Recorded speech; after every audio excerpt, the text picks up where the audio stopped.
The video game industry is absolutely melting down over EA being sold to Saudi Arabia. Here's a tweet by PC Gamer where they say a former BioWare lead writer reads the runes on EA Saudi deal and speculates that guns and football are in and gay stuff is out, and that the RPG studio may be for the chop. Now, I'm going to go on a limb here. I think we're going to see some layoffs. I think people at BioWare and EA that were buying into the nonsense that BioWare has been doing, worrying about gay stuff being in games, I think they're out of here. I think hands down 110% they're out of here. But we're going to talk about it more today. So yeah, they sold out in a $55 billion deal to Saudi Arabia and Jared Kushner. And this is a big news story, guys. This is probably the biggest gaming news story in quite some time. And like I said, the internet is losing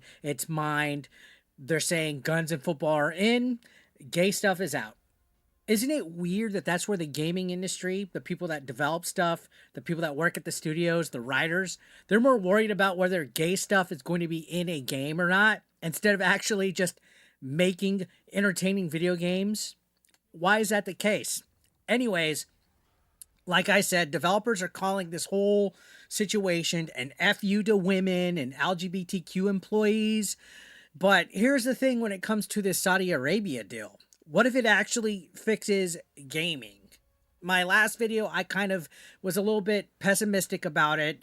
In my opinion, they still owe $20 billion in debt after the situation. They're going to want to make that money back.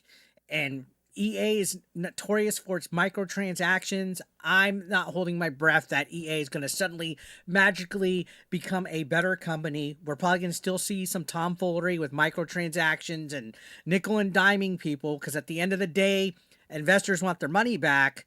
But let's just, I know it sounds insane when I'm trying to give them the benefit of the doubt, but think about it. EA is one of the biggest publishers on the planet. What happens here is going to affect every other studio and what they do. If they shift their focus, gaming as a whole is going to shift. That means the games that you and I will be playing 5 years from now are literally going to be decided by this deal. And that's honestly why a lot of these gaming industry people are freaking out. They don't want their political ideologies pushed out. But I think the buck stops here, guys. It's time to make gaming great again.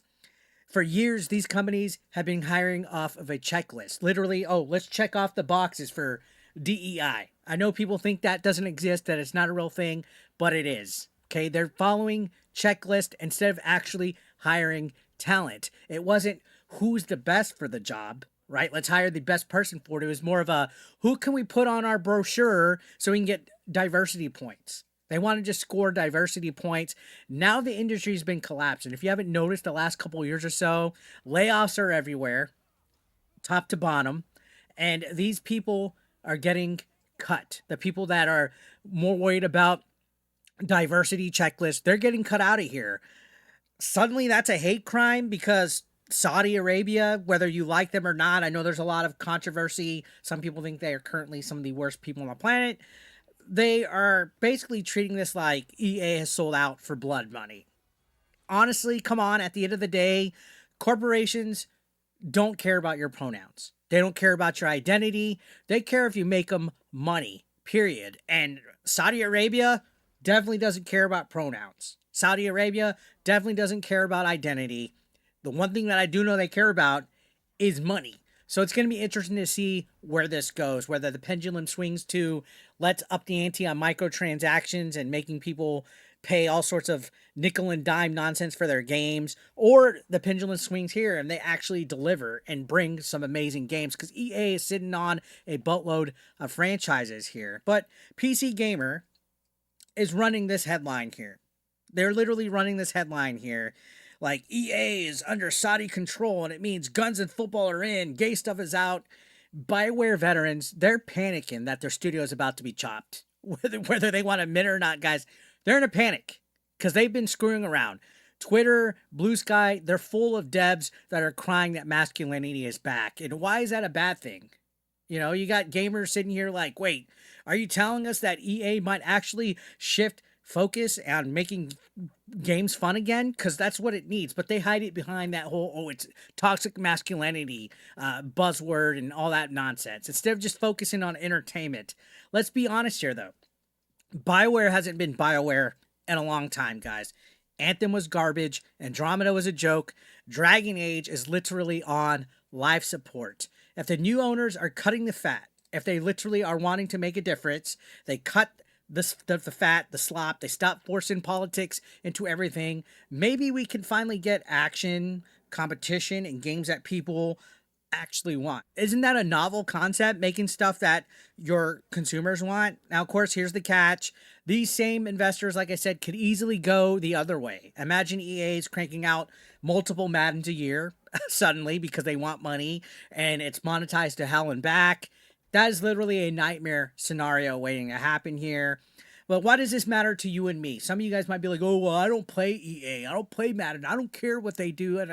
Look, guys, this deal isn't just about EA like I tried to say the other day. It's a signal to the whole industry. If EA proves that you could drop the activist content and make money by focusing on gamers, every other studio is going to follow. Love it or hate it, that changes everything. And if they go the whole full monetization route and they make money from that, the other studios are going to follow. So depending on what they do here, for better or for worse, is where the industry is going to go here. You're out of your freaking mind if you don't think any other studios like Ubisoft aren't watching this closely.